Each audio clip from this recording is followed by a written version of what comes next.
is really big. We live in a galaxy, the Milky Way galaxy. There are about 100 billion stars in the Milky Way galaxy. And if you take a camera and you point it at a random part of the sky and you just keep the shutter open, as long as your camera is attached to the Hubble Space Telescope, it will see something like this. Every one of these little blobs is a galaxy roughly the size of our Milky Way, 100 billion stars in each of those blobs. There are approximately 100 billion galaxies in the observable universe. The 100 billion is the only number you need to know. The age of the universe between now and the Big Bang is 100 billion in dog years, which tells you something about our place in the universe. One thing you can do with a picture like this is simply admire it. It's extremely beautiful. I've often wondered what is the evolutionary pressure that made our ancestors in the Welt adapt and evolve to really enjoy pictures of galaxies when they didn't have any. But we would also like to understand it. As a cosmologist, I want to ask, why is the universe like this? One big clue we have is that the universe is changing with time. If you looked at one of these galaxies and measured its velocity, it would be moving away from you. And if you look at a galaxy even further away, it would be moving away faster. So we say the universe is expanding. What that means, of course, is that in the past, things were closer together. In the past, the universe was more dense, and it was also hotter. If you squeeze things together, the temperature goes up. That kind of makes sense to us. The thing that doesn't make sense to us as much is that the universe at early times, near the Big Bang, was also very, very smooth. You might think that that's not a surprise. The air in this room is very smooth. You might say, well, maybe things just smooth themselves out. But the conditions near the Big Bang are very, very different than the conditions of the air in this room. In particular, things were a lot denser. The gravitational pull of things was a lot stronger near the Big Bang. What you have to think about is, we have a universe with 100 billion galaxies, 100 billion stars each. At early times, those 100 billion galaxies were squeezed into a region about this big, literally, at early times. And you have to imagine doing that squeezing without any imperfections, without any little spots where there were a few more atoms than somewhere else. Because if there had been, they would have collapsed under the gravitational pull into a huge black hole. Keeping the universe very, very smooth at early times is not easy. It's a delicate arrangement. It's a clue that the early universe is not chosen randomly. There was something that made it that way. We would like to know what. So part of our understanding of this was given to us by Ludwig Boltzmann, an Austrian physicist in the 19th century. And Boltzmann's contribution was that he helped us understand entropy. You've heard of entropy. It's the randomness, the disorder, the chaoticness of some system. Boltzmann gave us a formula engraved on his tombstone now that really quantifies what entropy is. And it's basically just saying that entropy is the number of ways we can rearrange the constituents of a system so that you don't notice, so that macroscopically it looks the same. If you have the air in this room, you don't notice each individual atom. A low entropy configuration is one in which there's only a few arrangements that look that way. A high entropy arrangement is one that there are many arrangements that look that way. This is a crucially important insight because it helps us explain the second law of thermodynamics, the law that says that entropy increases in the universe or in some isolated bit of the universe. The reason why entropy increases is simply because there are many more ways to be high entropy than to be low entropy. That's a wonderful insight, but it leaves something out. This insight that entropy increases, by the way, is what's behind what we call the arrow of time, the difference between the past and the future. Every difference that there is between the past and the future is because entropy is increasing. The fact that you can remember the past but not the future. The fact that you are born and then you live and then you die, always in that order, that's because entropy is increasing. Boltzmann explained that if you start with low entropy, it's very natural for it to increase because there's more ways to be high entropy. What he didn't explain was why the entropy was ever low in the first place.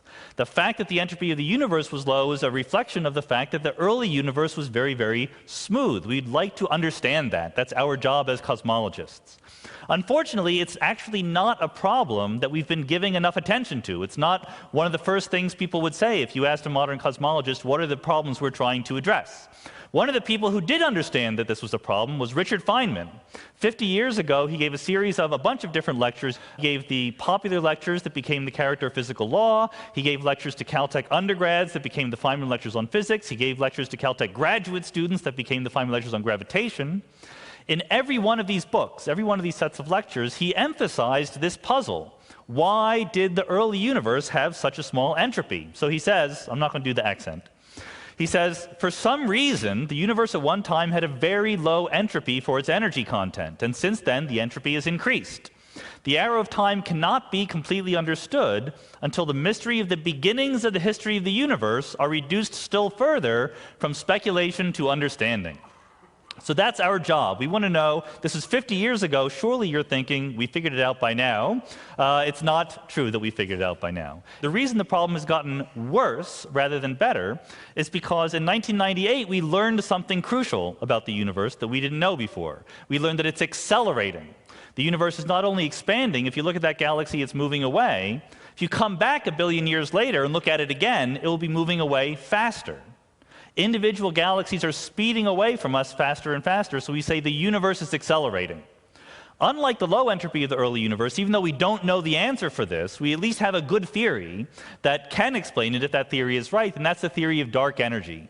It's just the idea that empty space itself has energy. In every little cubic centimeter of space, whether or not there's stuff, whether or not there's particles, matter, radiation, or whatever, there is still energy even in the space itself.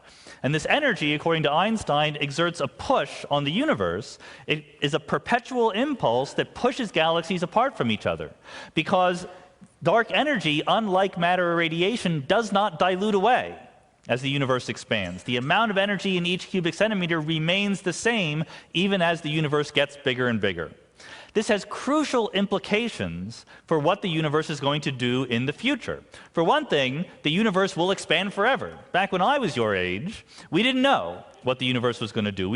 Some people thought that the universe would recollapse in the future. Einstein was fond of this idea. But if there's dark energy and the dark energy does not go away, the universe is just going to keep expanding forever and ever and ever. 14 billion years in the past, 100 billion dog years, but an infinite number of years into the future.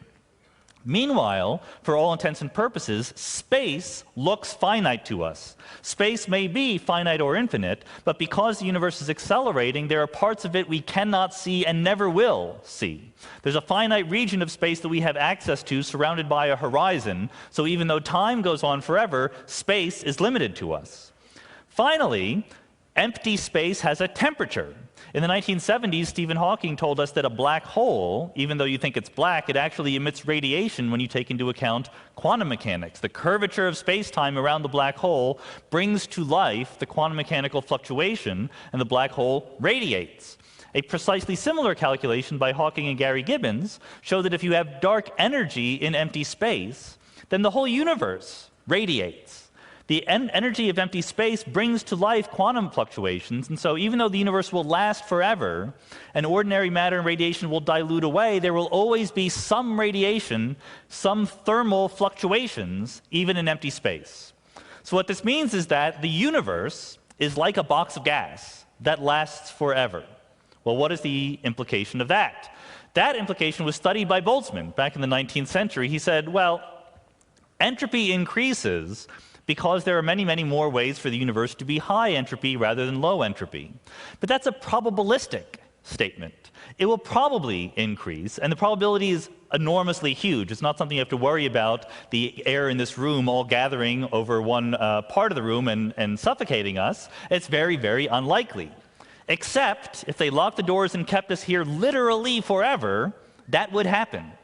Everything that is allowed, every configuration that is allowed to be attained by the molecules in this room would eventually be obtained. So Boltzmann says, look, you could start with a universe that was in thermal equilibrium. He didn't know about the Big Bang. He didn't know about the expansion of the universe. He thought that space and time were explained by Isaac Newton. They were absolute. They just stuck there forever.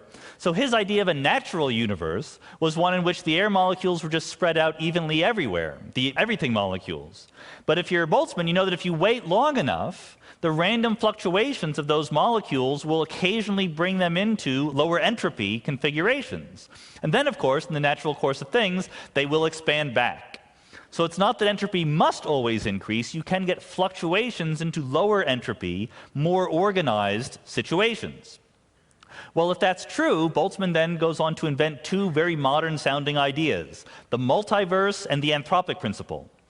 He says, the problem with thermal equilibrium is that we can't live there. Remember, life itself depends on the arrow of time. We would not be able to process information, metabolize, walk, and talk if we lived in thermal equilibrium. So if you imagine a very, very big universe, an infinitely big universe, with randomly bumping into each other particles, there will occasionally be small fluctuations in the lower entropy states, and then they relax back. But there will also be large fluctuations. Occasionally you will make a planet, or a star, or a galaxy, or 100 billion galaxies. So Boltzmann says, we will only live in the part of the multiverse, in the part of this infinitely big set of fluctuating particles, where life is possible. That's the regions where entropy is low. Maybe our universe is just one of those things that happens from time to time. Now, your homework assignment is to really think about this, to contemplate what it means. Carl Sagan once famously said that in order to make an apple pie, you must first invent the universe. But he was not right. In Boltzmann's scenario, if you want to make an apple pie, you just wait for the random motion of atoms to make you an apple pie. That will happen much more frequently than the random motions of atoms making you an apple orchard and some sugar and an oven and then making you an apple pie. So this scenario makes predictions, and the predictions are that the fluctuations that make us are minimal. Even if you imagine that this room we are in now exists and is real, and here we are, and we have not only our memories, but our impressions that outside there's something called Caltech in the United States and the Milky Way galaxy, it's much easier for all those impressions to randomly fluctuate into your brain than for them actually to randomly fluctuate into Caltech, the United States, and the galaxy. The good news is that, therefore, this scenario does not work. It is not right. This scenario predicts that we should be a minimal fluctuation. Even if you get our galaxy out, you would not get 100 billion other galaxies. And Feynman also understood this. Feynman says, from the hypothesis that the world is a fluctuation, all the predictions are that if we look at a part of the world we've never seen before, we will find it mixed up, not like the piece we've just looked at, high entropy. If our order were due to a fluctuation, we would not expect order anywhere but where we've just noticed it. We therefore conclude the universe is not a fluctuation. So that's good. The question is then, what is the right answer? If the universe is not a fluctuation, why did the early universe have a low entropy? And I would love to tell you the answer, but I'm running out of time. Here is the universe that we tell you about versus the universe that really exists. I just showed you this picture. The universe is expanding for the last 10 billion years or so. It's cooling off. But we now know enough about the future of the universe to say a lot more. If the dark energy remains around, the stars around us will use up their nuclear fuel, they will stop burning, they will fall into black holes. We will live in a universe with nothing in it but black holes. That universe will last 10 to the 100 years, a lot longer than our little universe has lived. The future is much longer than the past. But even black holes don't last forever. They will evaporate, and we will be left with nothing but empty space. That empty space lasts essentially forever. However, you notice that since empty space gives off radiation, there's actually thermal fluctuations, and it cycles around all the different possible combinations of the degrees of freedom that exist in empty space. So even though the universe lasts forever, there's only a finite number of things that can possibly happen in the universe. They all happen over a period of time equal to 10 to the 10 to the 120 years. So here's two questions for you. Number one, if the universe lasts for 10 to the 10 to the 120 years, why are we born in the first 14 billion years of it, in the warm, comfortable afterglow of the Big Bang? Why aren't we in empty space? You might say, well, there's nothing there to be living, but that's not right. You could be a random fluctuation out of the nothingness. Why aren't you? More homework assignment for you. So like I said, I don't actually know the answer. I'm going to give you my favorite scenario. Either it's just like that. There is no explanation. This is a brute fact about the universe that you should learn to accept and stop asking questions. Or maybe the Big Bang is not the beginning of the universe. An egg, an unbroken egg, is a low entropy configuration, and yet when we open our refrigerator, we do not go, how surprising to find this low entropy configuration in our refrigerator. That's because an egg is not a closed system. It comes out of a chicken. Maybe the universe comes out of a universal chicken.